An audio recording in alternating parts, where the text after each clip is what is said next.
క్రీస్తు పరిశుద్ధ నామమున మీకందరికి శుభాభివందనలు తెలియజేస్తా ఉన్నాను.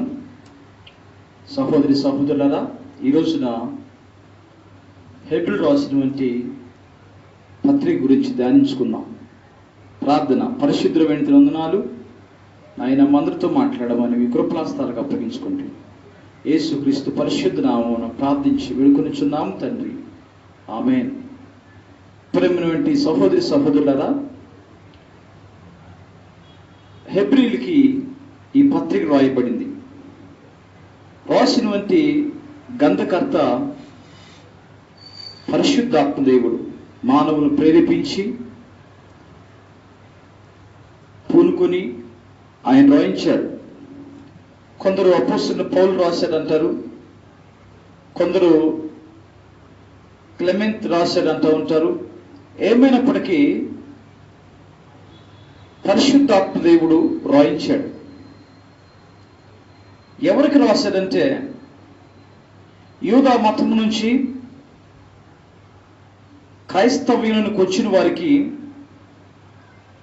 క్రీస్తు యొక్క శ్రేష్టత,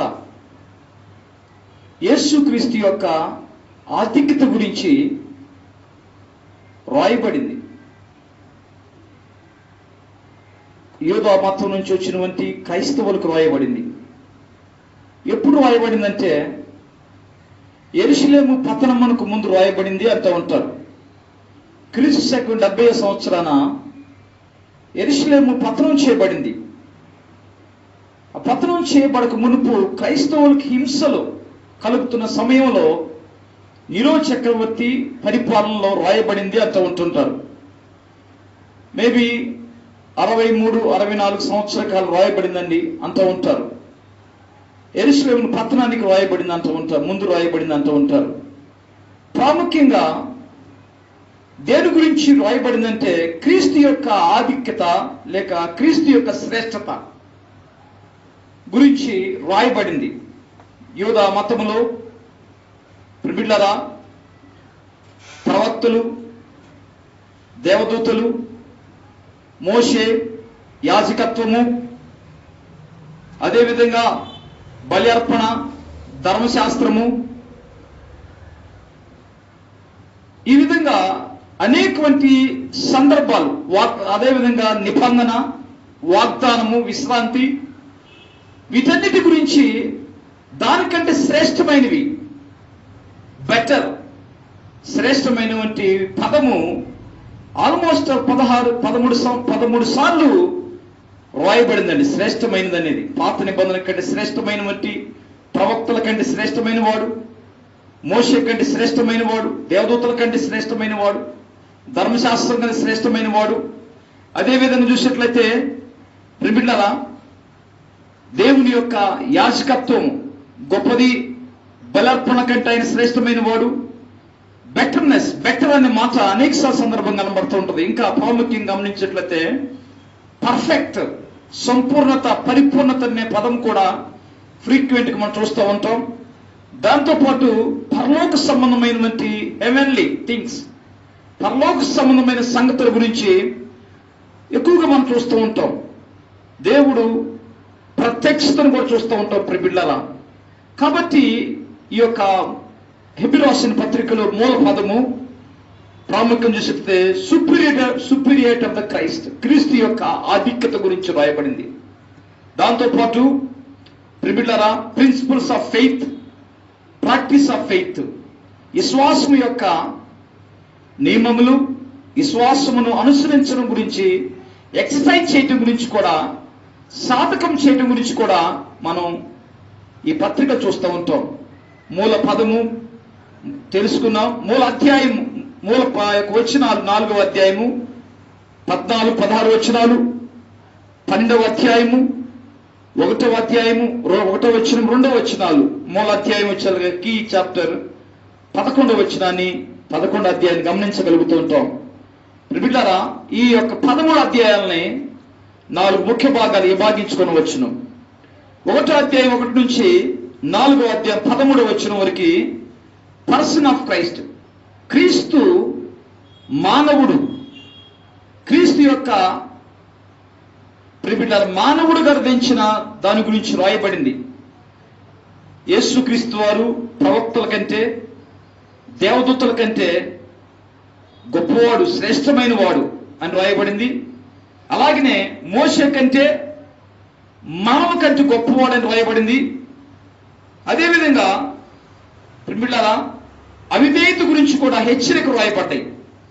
4వ అధ్యాయం 14వ వచనం నుండి 10వ అధ్యాయము 18వ వచనం వరకు యేసుక్రీస్తు యొక్క యాజకత్వము, ప్రీస్ట్హుడ్ ఆఫ్ క్రైస్ట్, దానిలో ప్రాముఖ్యంగా అహరోను యాజకత్వం కంటే శ్రేష్టమైన వాడని, మరొక ముఖ్యమైనటువంటి సంగతి మెచ్యూరిటీ ఇన్ క్రైస్ట్, క్రీస్తు యందు పరిపక్వత కలిగి ఉండాలని 6వ అధ్యాయంలో రాయబడింది. అలాగే మెల్కీసెదెకు క్రమం చొప్పున 7వ అధ్యాయంలో రాయబడింది. 8వ అధ్యాయం వచ్చేసరికే ప్రియబిడ్డలారా నిబంధన గురించి రాయబడింది. 9వ అధ్యాయంలో యేసుక్రీస్తు తను తానే అప్పగించుకోవటం గురించి రాయబడింది. ప్రియబిడ్డలారా 10వ అధ్యాయం 19వ వచనం నుండి 11వ అధ్యాయం 40వ వచనం వరకు ప్రిన్సిపల్స్ ఆఫ్ ఫెయిత్, విశ్వాసం యొక్క నియమములు. ప్రియబిడ్డలారా, పాత ధర్మశాస్త్రం కంటే గొప్పవాడని, అలాగనే జీవితంలో విశ్వాసము కలిగి అనుసరించాలని, విధేయ చూపించాలని రాయబడింది. అలాగే 12వ అధ్యాయం 13వ అధ్యాయంకి వచ్చాకే practice or exercise of faith, విశ్వాసమును అనుసరించటం, వెంబడించటం, కలిగి ఉండటం. అదేవిధంగా విశ్వాసమును జీవితంలో, క్రైస్తవ జీవితంలో, డైలీ జీవితంలో ఎక్సర్సైజ్ చేయడం గురించి రాయబడింది. ప్రియబిడ్డలారా, ప్రాముఖ్యంగా మనం గమనించినట్లయితే ప్రియబిడ్డలారా, బైబిల్లో మొదటి 4 అధ్యాయాల్లో మనం చూసినట్లయితే ప్రియబిడ్డలారా, యేసుక్రీస్తు వారు దేవుడు పూర్వకాలమందు నానా విధములుగా నానా ప్రవక్తల ద్వారా మాట్లాడిన దేవుడు ప్రస్తుతము తన కుమారుడైనటువంటి యేసుక్రీస్తు వారు మాట్లాడుతూ ఉన్నాడు అని, ఆయన ప్రవక్తల కంటే గొప్పవాడు అని రాయబడింది. ప్రియబిడ్డలారా, ఆయన నరావతారికి వచ్చాడు. దేవుడు దేవుని యొక్క ప్రతిబింబమై ఉండి, దేవుని యొక్క తత్వం యొక్క మూర్తిమంతమునై ఉండి, ఆయన సర్వాధికారి, సర్వమును కలుగు చేసినటువంటి ఆయన యేసుక్రీస్తుగా మానవాళికి ప్రత్యక్షపరుచుకున్నాడు. అందుకు రాయబడింది, దేవుని మహిమ యొక్క తేజస్సును, రిఫ్లెక్టింగ్ ఆఫ్ ద గాడ్, దేవుడు తను తాను ప్రియబిడ్డలారా మానవుడిగా అర్థించుకున్నాడు. దేవుని చూడాలంటే యేసుక్రీస్తును చూడవలసిందే. దేవుని యొక్క మనస్తత్వం గ్రహించాలంటే క్రీస్తు యొక్క మనస్తత్వాన్ని గ్రహించవలసిందే. ప్రియబిడ్డలారా, ఆయన అన్నిటికీ ఆది సంభూతులై ఉండి, సమస్తమును సృష్టికర్త అయి ఉండి, సమస్తం ఆయన చేత నడిపించబడుతూ, ప్రియబిడ్డలారా సర్వమును కూడా తాను పాపములకు పరిహారం కలుగు చేసిన వాడు. ప్రియబిడ్డలారా గమనించినట్లయితే అందుకనే రాయబడింది, ప్రియబిడ్డలారా ఆయన రక్త మాంసముల పాలువాడై ఉన్నాడని, మనిషి యొక్క పాపబంధకాలను చుడిపించడానికి, విమోచించడానికి, విడుదల కలిగించడానికి దేవదూతల కంటే తక్కువ వాడుగా చేయబడ్డాడని రాయబడింది. నరావతారికి వచ్చాడు. బిడ్డలారా, నరావతారికి వచ్చిన దైవత్వం కోల్పోలేదు. ఆయన 100% మానవుడు గర్దించాడు. 100% దేవుడి యొక్క 100% దైవత్వం కలిగిన వాడు, 100% మానవత్వం కలిగిన వాడు. మానవుడిగా ఆయన భూలోకానికి అర్థించి బిడ్డలారా దేవదూతల కంటే తక్కువ వాడికి చేయబడ్డప్పటికీ తన యొక్క రక్తం చేత, తన యొక్క పాప క్షమాపణ చేత మానవాళికి గొప్ప ఆధిక్యత ఇచ్చాడు. బిడ్డలారా ఆయన తక్కువడికి ఎంచబడినను తన మరణం ద్వారా మహిమా ప్రభావంతో కిరీటం ధరించిన వాడికి మనం చూస్తూ ఉన్నాం. ఎందుకంటే తండ్రి దేవుడు జ్యేష్ఠ కుమారుడైనటువంటి యేసుక్రీస్తుని భూలోకానికి పంపటం ద్వారా, ఆ కుమారుని ద్వారా మనమందరం కూడా సమానమైనటువంటి ఆధిక్యత పొందటం కోసం, కుమారుని యొక్క యేసుక్రీస్తు వారు ఏ ఆధిక్యత కలిగి ఉన్నాడో మనమందరం కూడా అటువంటి ఆధిక్యత పొందడం కోసం దేవుని ఉద్దేశమై ఉన్నది. అందుకే ఆయన భూలోకానికి పంపించబడ్డాడు. ఎందుకంటే ఆయన సహోదరుల వంటి వాడు కావలసి వచ్చిననే మాట రాయబడింది. ప్రియబిడ్డలారా, తన కుమారులను మహిమ తెచ్చుటకు రక్షణకర్త శ్రమల ద్వారా సంపూర్ణంగా చేయుటకు ఆయన తగును. ఎందుకంటే నీవు నేను యేసుక్రీస్తు సమానమైనటువంటి పరిశుద్ధతను సంపూర్ణత పొందటం కోసం ఆయన నరావతారికి వచ్చాడు. ప్రియబిడ్డలారా, ఆయన రక్త మాంసం పాలుబడి ఉన్నాడు. ప్రియబిడ్డలారా, తన సహోదరు వంటి మనలాంటి వానిగా ఆయన వచ్చాడు. ప్రియబిడ్డలారా, మనవలే ఆయన అన్నిట్లో తన సహోదరు వంటి వాడు కావలసి వచ్చినని 2వ అధ్యాయం 17వ వచనం రాయబడింది. ప్రియబిడ్డలారా, ఆయన చూసినట్లయితే 16వ వచనంలో దేవదూతల స్వభావమును ధరించుకొనగా, అనగా పడదోయబడ్డ దేవదూతలు వాటి స్వభావం కాదు కానీ ఆయన భూలోకానికి వచ్చినప్పుడు అబ్రహాము యొక్క సంతానమును స్వభావం ధరించుకొనెను. హ్యుమానిటీ, ప్రియబిడ్డలారా, హ్యూమిలిటీ, మానవత్వాన్ని, దీనత్వాన్ని, మానవుని యొక్క స్థితిని ఆయన కలిగి ఉన్నాడు.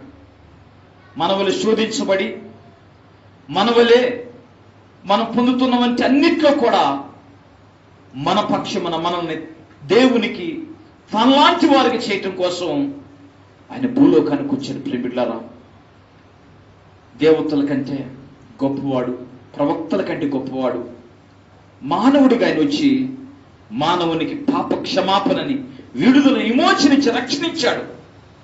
2వ అధ్యాయంలో 1 నుంచి 4 వచనాల్లో దేవుడిచ్చినటువంటి రక్షణనే వార్నింగ్, హెచ్చరిక. ఆయన భూలోకానికి వచ్చి మానవుని పాపాలు క్షమించడం కోసం నరావతారికి వచ్చాడు. తన యొక్క కృప ద్వారా మానవుని సంపూర్ణ చేయడానికి తన రక్తంలో శుద్ధీకరించి పరలోక సంబంధమైన ఆధిక్యత ఇవ్వటానికి తండ్రి ఎదుట యేసుక్రీస్తు వారికి ఏ ఆధిక్యత కలిగి ఉందో అదే ఆధిక్యతనికి నమ్మి బాప్తిసం పొంది ఆయన కొనసాగించబడుతున్న వారికి కూడా అదే ఆధిక్యత ఇవ్వటం కోసం మానవులకి రక్షణ కార్యం ఇచ్చాడు. ఈ రక్షణని నిర్లక్ష్యం చేస్తే నువ్వు ఎలాగ తప్పించుకుందు? దేవదూతుల ద్వారా ప్రియబిడ్డలారా, ఈ వాక్యం స్థిరపరచబడింది కాబట్టి ఇంత గొప్ప రక్షణని దేవుడిచ్చి నిర్లక్ష్యం చేయకూడదు. ఫస్ట్ వార్నింగ్ గురించి రాయబడింది. ప్రియబిడ్డలారా, గమనించినట్లయితే ఇదే యొక్క 3వ అధ్యాయానికి వచ్చేలకే ప్రాముఖ్యంగా మోషే యేసుక్రీస్తు వారిని మోషే కంటే గొప్పవాడు అంటానికి, మోషే దేవుని యొక్క గుడారములో పరిచారకుడు ఉన్నాడు. దేవుని ఇంటిలో ఇశ్రాయేలీయులకు ప్రత్యక్ష గుడారములో మోషే పరిచర్య చేయటానికి ఆయన పరిచారకుడు ఉన్నాడు దేవుని ఇంట్లో. కానీ యేసుక్రీస్తు కుమారుడై ఉండి మోషే పరిచారకుడై ఉన్నాడు. కానీ అంతకంటే శ్రేష్టమైనటువంటి యేసుక్రీస్తు వారు దేవుని అంతటిలో ప్రియబిడ్డలారా కుమారుడై ఉండి నమ్మకంగా తన ఇంటి మీద ఉన్నాడు. ఆ ఇల్లు నీవు నేనే. కాబట్టి మనల్ని సంపూర్ణ చేయటానికి, మనల్ని ప్రియబిడ్డలారా దేవుని మీద చేర్చడానికి ఆయన తగినవాడు. కాబట్టి ఆ ఇల్లు మనమే అంటూ ఉన్నాడు. నిన్ను నన్ను యేసు ప్రభు నమ్మిన మనం సంపూర్ణంగా చేయడానికి ఆయన దేవుని కుమారుడుగా మోషే ప్రత్యక్ష కూడా నమ్మకంగా ఉన్నాడు. కానీ ప్రజలు మోషేని విసిగించారు. మోషేని, దేవుణ్ణి అవిశ్వాసం ద్వారా కోపం పుట్టించారు. కోపం పుట్టించి అన్నయ్యలు రాలిపోయారు. కాబట్టి మీరు ఆ విధంగా ఉండకూడదు. దేవుడిసిపోయి ఉన్నట్టు దుష్ట హృదయం మీలో ఎవరైనా ఉంటే జాగ్రత్త పడండి అంత ఉన్నాడు. ప్రియబిడ్డలారా, ప్రాముఖ్య 2వ వార్నింగ్ 3 అధ్యాయం 7వ వచనంలో రాయబడుతూ ఉంది. ప్రియబిడ్డలారా 3:7, 4వ అధ్యాయం 13వ వచనంలో కూడా 2వ యొక్క హెచ్చరికని తెలియజేస్తూ ఉన్నాడు. ప్రియబిడ్డలారా, అవిశ్వాసము, అన్బిలీఫ్, వార్నింగ్ గురించి మాట్లాడుతున్న ప్రియబిడ్డలారా గమనించినట్లయితే నమ్మదగిన దేవుడు. కాబట్టి అవిధేయత వల్ల ఇశ్రాయేలు అరణ్యంలో రాలిపోయారు. కాబట్టి మీలో అవిధేయత, అపనమ్మకము, అవిశ్వాసము మీరు ఉండకూడదు. ఎందుకంటే యేసుక్రీస్తు విశ్వాసం ఇచ్చిన మనము తప్పకుండా మనల్ని వాగ్దానమే తీసుకెళ్ళగలిగిన వాడు ఆయన. సమర్థుడు ప్రేమిళ్ళారా. 4వ అధ్యాయంకి వచ్చాకే విశ్రాంతి గురించి మాట్లాడుతూ ఉన్నాడు. ఇశ్రాయేలు ఆ విశ్రాంతిలో ప్రవేశించలేకపోయారు. అయితే యేసుక్రీస్తు వారు ఆయన మన ఆత్మలకి కాపరి, మనల్ని కాయువాడు, మన సంపూర్ణంగా చేయగలిగిన వాడు. విశ్రాంతికి ద్వారం తెరవబడే ఉన్నది ప్రిమిళ్ళారా. ఇంకా విశ్రాంతి తెరవబడే ఉన్నది కాబట్టి నమ్మదగిన వాడు ఆయన. మనల్ని ఆ శ్రేష్టమైనటువంటి విశ్రాంతిలో తీసుకెళ్ళగలిగిన వాడు, పరలోక రాజ్యం తీసుకెళ్ళే సముద్రుడు ప్రిమిళ్ళారా. ప్రాముఖ్యం గమనించినట్లయితే 4వ అధ్యాయము 18వ వచనం నుండి 14వ అధ్యాయం 4వ అధ్యాయం 14వ వచనం నుండి 10వ అధ్యాయము 18వ వచనం వరకు చూస్తే యేసుక్రీస్తు యొక్క యాజకత్వం గురించి మాట్లాడుతూ ఉన్నాడు. ప్రిమిళ్ళారా, యాజకుడు ప్రజల పక్షాన ప్రజల యొక్క పాపములను క్షమాపణించడం కోసం, దేవుని సంబంధమైన కార్యాలు జరిగించడం కోసం నియమించబడినవాడు. యేసుక్రీస్తు వారు గురించి యాజకత్వం గురించి మాట్లాడుతున్నట్టయితే ఈయన ప్రధాన యాజకుడని, మన బలహీనతలు ప్రిమిళ్ళరా ఎరిగిన వాడని, అలాగే మన వల్ల శోధించబడి పాపములైనటువంటి యాజకుడై ఉన్నాడని, ఇతరైతే మనుషుల చేత కాక దేవుని చేత నియమించబడ్డవాడు అని రాయబడింది. కాబట్టి నమ్మిన వారిని రక్షణని ఆయన స్థిరపరిచి మనల్ని సంపూర్ణ చేయడానికి తగినవాడు. ఇటు ప్రధాన యాజకుడు మనకు సరిపోయిన వాడని రాయబడింది ప్రిమిళ్ళరా. ఈయనైతే అహరోను క్రమం చొప్పున కాదు కానీ మెల్కీసెదెకు క్రమం చొప్పున రాయబడింది. మెల్కీసెదెకు వంశావళులు అనగా అబ్రహాము యుద్ధంలో తిరిగి వస్తున్నప్పుడు ఎవరికై దశమ భాగం ఇచ్చాడో ఆ మెల్కీసెదెకు క్రమం చొప్పున యేసుక్రీస్తు వారు యాజకుడు అయ్యాడు. ప్రిమిళ్ళరా, గమనించినట్లయితే యేసుక్రీస్తు వారి యొక్క superiority of the priesthood of Christ, యేసుక్రీస్తు యొక్క యాజకత్వం శ్రేష్టత గురించి 7వ అధ్యాయము 1 నుంచి 28 వచనాల్లో, అదేవిధంగా యేసుక్రీస్తు వారు నూతన నిబంధనకి కారకుడని, అదేవిధంగా కొత్త నిబంధనకి కారకుడని 8వ అధ్యాయం 1వ వచనం నుండి 9వ అధ్యాయం 10వ వచనం వరకు రాయబడింది. అదేవిధంగా 9వ అధ్యాయం 11వ వచనం నుండి 10వ అధ్యాయం 18వ వచనం వరకు superior of the sacrifice of God, దేవుని యొక్క శ్రేష్టమైన బలర్పణ.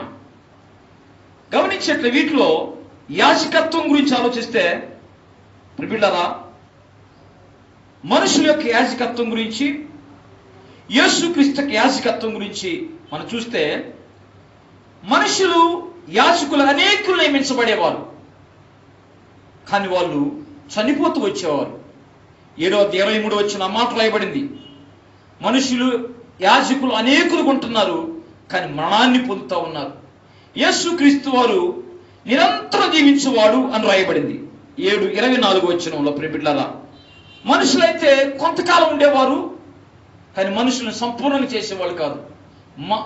మానవ యాజకుడు అయితే కొంతకాలం ఉండేవాడు, కానీ యేసుక్రీస్తు అను యొక్క యాజకుడు నిరంతరం జీవించేవాడు అని రాయబడింది. అదేవిధంగా 7:23లో మనుషుల్ని తమ జీవిత కాలం మనుషుల కొరకు విజ్ఞాపన చేయడానికి కొంతకాలం ఉండేవారు కదా, తాత్కాలిక ఉండేవారు కదా, కానీ యేసుక్రీస్తు వారు మన కొరకు నిరంతర విజ్ఞాపన చేయడానికి నిరంతరం జీవించేవాడు, నిరంతరం మన కొరకు విజ్ఞాపన చేయగలిగిన వాడని రాయబడింది.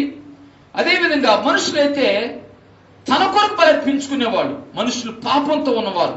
మనిషి యాజకత్వము, పాత నిబంధన యాజకులు పాపంతో ఉన్నవారు, కానీ యేసుక్రీస్తు వారు పాపం లేనివంటి యాజకత్వం కలిగిన వాడు ప్రిమిళ్ళరా. ఇక చూసినట్లయితే పాత నిబంధనలో తన కొరకు బలార్పణ చేసుకునేవారు, కానీ యేసుక్రీస్తు వారు తానే బలి అయిపోయి తన రక్తాన్ని చేతబట్టుకొని, అమూల్యమును పరిశుద్ధమైన రక్తాన్ని చేతబట్టుకొని దేవుని యొక్క ప్యాలెస్ లోకి మన పక్షమున ఆయన వెళ్ళాడండి ప్రిమిళ్ళరా. శ్రేష్టమైనటువంటి యాజకత్వం ఇది. ఇక చూసినట్లయితే ప్రిమిళ్ళరా, పాత నిబంధనలో బలర్పణ కంటిన్యూగా జరిగేది. ప్రాయశ్చిత్త దినం రోజున ప్రజలందరూ వచ్చేవారు, బలర్పణ ఏటేటా జరిగేది. కానీ యేసుక్రీస్తు వారు ఒక్కసారి బలర్పణ చేయబడ్డాడు. అది శ్రేష్టమైన బలి, పరిశుద్ధమైన బలి, అది తరతరాలకి సరిపోయినటువంటి బలి యేసుక్రీస్తు వారు చెందించాడు. అనగా పాత నిబంధనలో కంటే యాజకత్వం కంటే యేసుక్రీస్తుకి యాజకత్వం బహుశ్రేష్టమైనది. బహుశ్రేష్టమైనటువంటి యాజకుడు అంతానికి చక్కని ఉదాహరణ చేస్తున్న బిడ్డలారా, అలాగనే పాత నిబంధన వంటి యాజకులు బలహీనతలు కలిగిన వారు. కానీ యేసుక్రీస్తు వారు బలహీనత లేనివంటి శ్రేష్టమైనటువంటి వ్యక్తి అండి బిడ్డలారా. కాబట్టి ఈయన దేవుని యొక్క రాసైనటువంటి యాజకుడు, కాబట్టి శ్రేష్టమైనటువంటి యాజకత్వం కలిగిన వాడు, మన గురించి క్షుణ్ణంగా ఎరిగిన వాడు, మన బలహీనతలు కూడా ఆయన మన వలె శోధించబడి పాపం లేని వాడు దీవించాడు.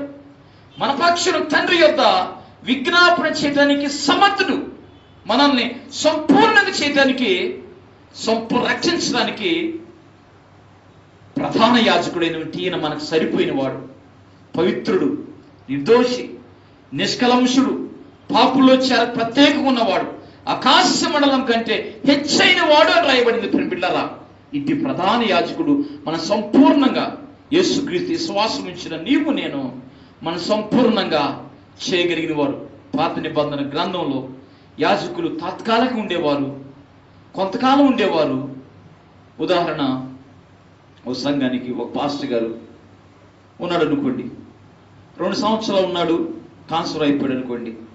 ప్రజల గురించి తెలుసుకునే లోపులోనే అతను ట్రాన్స్ఫర్ అయిపోయాడు. మరొక పాస్టర్ గారు వచ్చారు, ఆయన 2 సంవత్సరాలు ఉన్నాడు, ట్రాన్స్ఫర్ అయిపోయాడు. ప్రజల గురించి క్షుణ్ణంగా తెలుసుకునే లోపే ట్రాన్స్ఫర్ అయిపోయాడు అనుకోండి. ప్రజల గురించి క్షుణ్ణంగా దేవుని దగ్గర విగ్రహం చేయగలడా? చేయలేడు. అదే ఈయన బలహీనతలని ఎరిగిన వాడు కనుక, నిరంతరం జీవించేవాడు కనుక ఈయన మనల్ని సంపూర్ణంగా చేయడానికి యోగ్యుడు.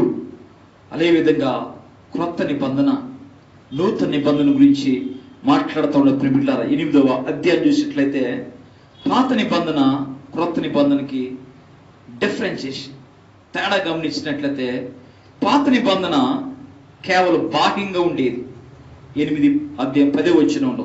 కానీ క్రొత్త నిబంధన బిడ్డలారా అది అంతరంగానికి, ఇంటర్నల్. పాత నిబంధన బాహ్యమైనది, క్రొత్త నిబంధన బిడ్డలారా అంతర్లీనంగా మనిషిని శుద్ధి చేయగలుగుతూ ఉంటది. పాత నిబంధన బిడ్డలారా కేవలం యాజకుని ద్వారానే మనం దేవుని ఎదుగు చేరగలుగుతుంటాం. కానీ కొత్త నిబంధన దేవునితోటి డైరెక్ట్గా మనము అనుమతి కలిగింది, యాక్ట్ చేయగలుగుతాం. దేవుణ్ణి కలవాలంటే, యాక్ట్ చేయాలంటే పాత నిబంధన కేవలం యాజకుడి ద్వారే. కానీ క్రొత్త నిబంధన యేసుక్రీస్తు దేవాలయం అని తెరచిరిగింది కనుకనే ప్రతి విశ్వాసి దేవునితో డైరెక్ట్గా ప్రార్థన చేయడానికి యోగ్యులంగా చేయబడింది క్రొత్త నిబంధన. అలాగనే పాత నిబంధన ఎవరన్నా బోధిస్తేనే దేవుని గురించి తెలుసుకుంటాం. కానీ క్రొత్త నిబంధన తన ప్రత్యక్షత యేసుక్రీస్తు వారు తన పరిశుద్ధాత్మ ద్వారా దేవుని గురించి జ్ఞానాన్ని మనకు ఇవ్వగలిగిన వాడు. తన గ్రంథం, తన వాక్యం ద్వారా, తన మాటల ద్వారా ఆ రెవల్యూషన్ మనకి ఇవ్వగలిగిన వాడు. బిడ్డలారా దేవుని గురించి తెలుసుకోవటానికి తాత్కాలికంగానే మనిషిని శుద్ధీకరించేది. కానీ యేసుక్రీస్తు వారు నిబంధన పర్మనెంట్ ప్రొవిజన్ ఫర్ సిన్, పాపానికి విడుదల నిరంతరం ఆయన కలిగించాడు. సంపూర్ణత, పాపం నుంచి పూర్తిగా విడుదల కలిగించా ఉంటుంది. ధర్మశాస్త్రం కంటే, పాత నిబంధన కంటే శ్రేష్టమైనటువంటి నిబంధన యేసుక్రీస్తు వారు చేశాడు. బిడ్డలారా ప్రాముఖ్యంగా బలర్పణ. పాత నిబంధన బలులు తాత్కాలికంగా ఉండేవి, తాత్కాలిక మనిషికి ఉపశమనం కలిగించేవి. ఏటేట బలర్పించేవారు, వాళ్ళు అనేక బలర్పించేవారు. కానీ యేసుక్రీస్తు వారి బలి సరిపోయినది. మనకు మారుగా బిడ్డలారా శ్రేష్టమైనటువంటి కలువరిశిలో చిందించినటువంటి పరిశుద్ధమైన రక్తము మనిషిని పూర్తిగా పాపం నుంచి సంపూర్ణంగా విడుదల కలిగించగలిగినది.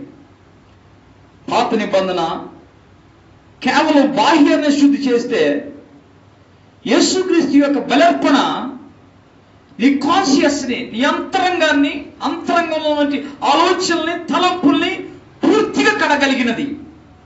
పాత నిబంధన అది స్ప్రింకిల్ చేసేవారు, బలిపీఠం ప్రోక్షించేవారు.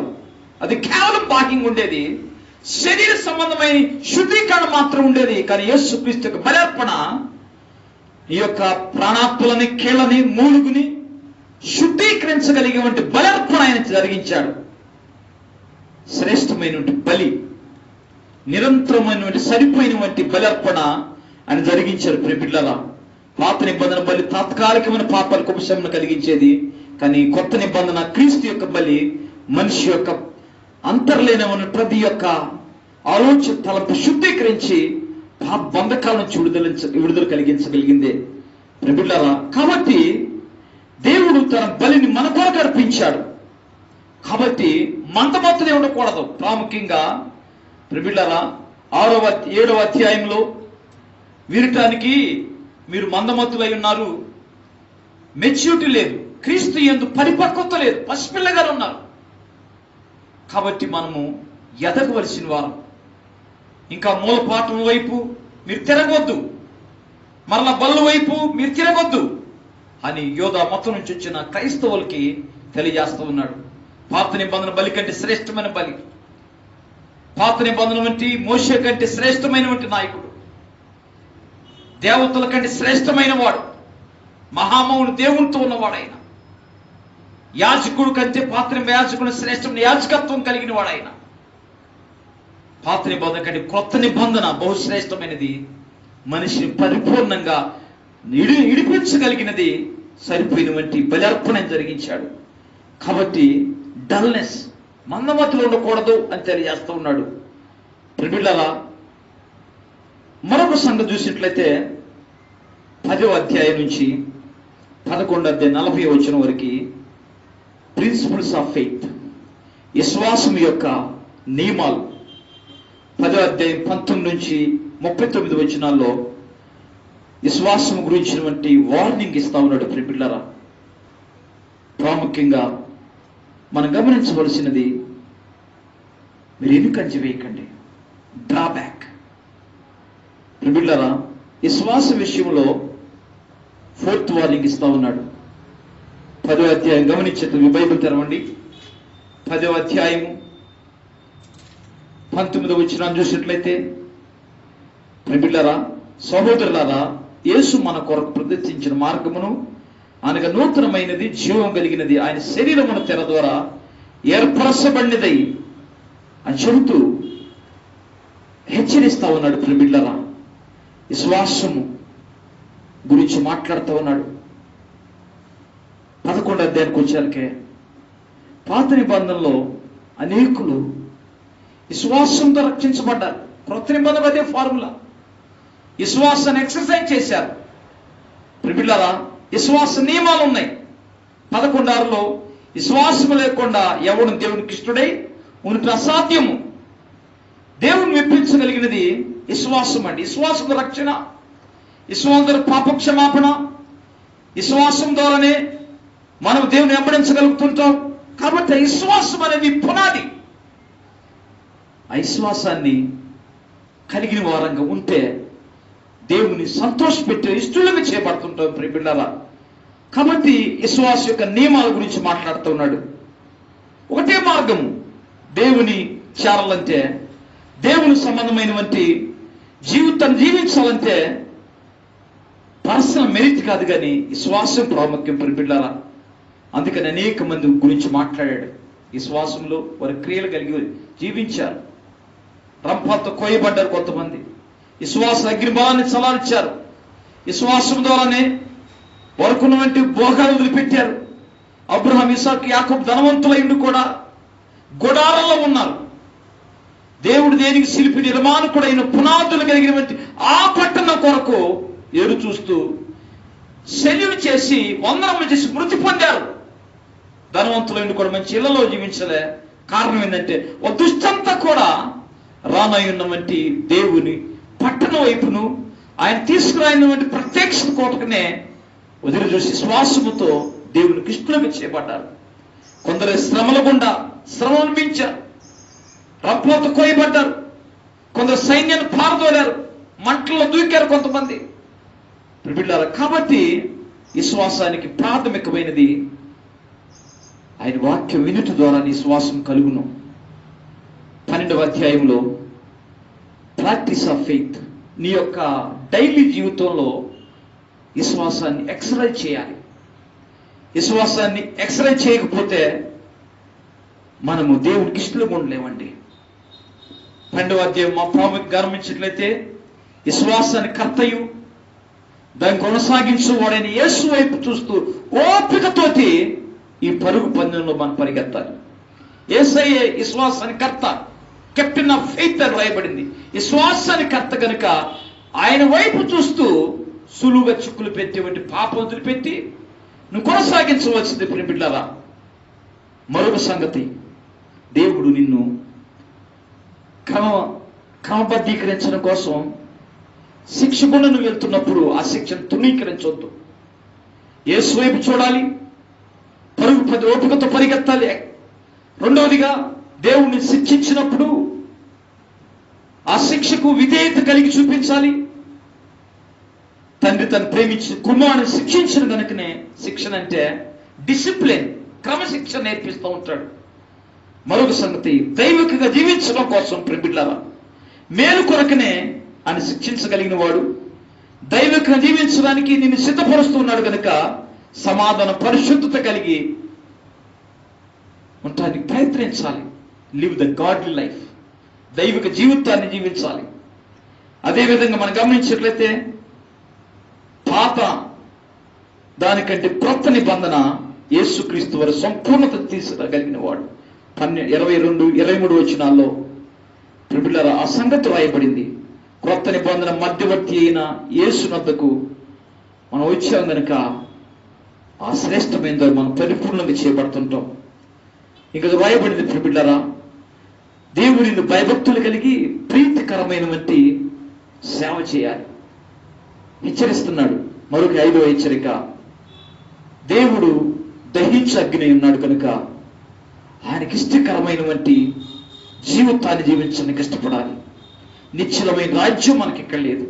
దైవ కృప కలిగి భయం కలిగి ఉండటానికి ప్రయత్నించాలి. ప్రియబిడ్డలారా 13వ అధ్యాయానికి వచ్చాకే ప్రాముఖ్యంగా సహోదరు ఎడల, తోటి వారి ఎడల, తోటి విశ్వాసుల ఎడల సరైన వంటి బంధం కలిగి ఉండాలి.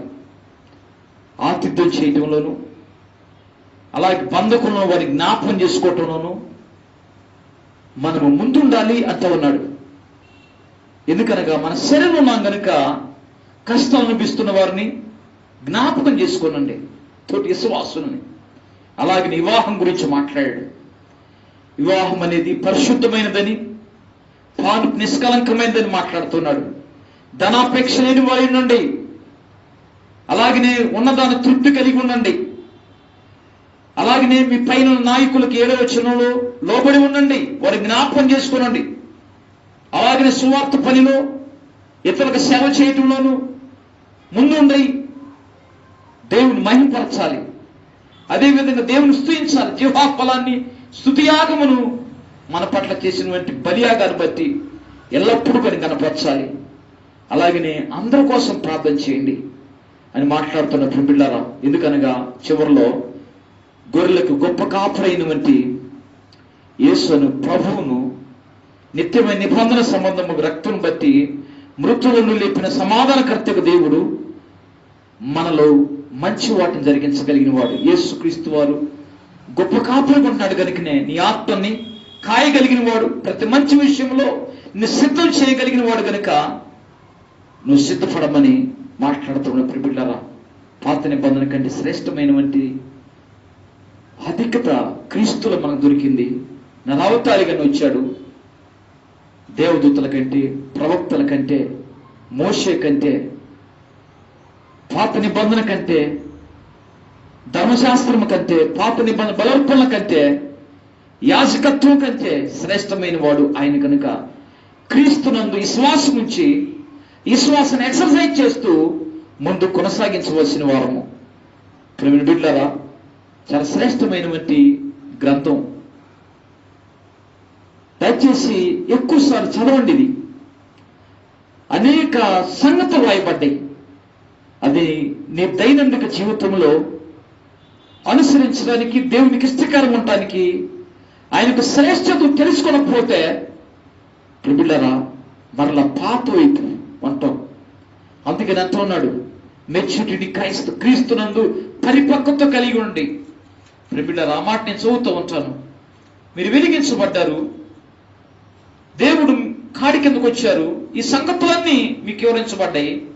మరలా వెనుకంజ వేయకండి. మీరు పాలుతా సమయాన్ని బట్టి చూస్తే మీరు మాంసం తినవలసిన వారు ఇంకా పాలు తాగుతూ ఉన్నారు. దేవుని గురించి ఆధిక్యతను తెలుసుకోలేకపోతే, క్రీస్తులో నీకు నాకు ఇవ్వబడినటువంటి శ్రేష్టత గురించి నువ్వు తెలుసుకోలేకపోతే ఆయన హత్తుకొని ఉండలేదు. కాబట్టి క్రీస్తులో పరిపక్వత కలిగినటువంటి శ్వాసులంగాను, క్రీస్తులో పరిపక్వత కలిగినటువంటి వ్యక్తులుగా ఉన్నప్పుడు ఆ శ్రేష్ఠ ఆశీర్వాదాలని మనం పొందగలుగుతూ ఉంటాం. ఆ కృప దేవుడు మనకందరికి దయచేయును గాక. ప్రార్థన చేసుకుందాం. పరిశుద్ధమైన తండ్రి, విత్తబడిన వాక్యాన్ని బట్టి వందనాలు. దీవించి ఆశీర్వించమని యేసుక్రీస్తున్నాం ప్రార్థిస్తున్నాము తండ్రి. ఆమేన్. దేవుడు దీవించును గాక. God bless you.